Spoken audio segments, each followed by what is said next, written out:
কাল কিয়ামতের দিন নবীজি বলবে, হে আল্লাহ, আমি আমার সে উম্মতকে ছাড়া জান্নাতে যাব না। আল্লাহ বলবে, ইয়া রাসূলুল্লাহ, সে কোন উম্মত?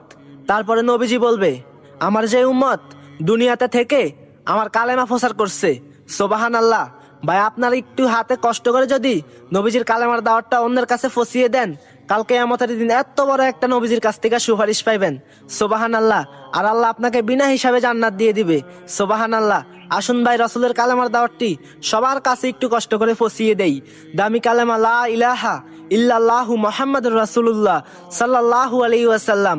এটা যদি শেয়ার না করতে পারেন, তাহলে ভাই জীবনে আর কি শেয়ার করবেন? এটা সবাই শেয়ার করে যান ভাই।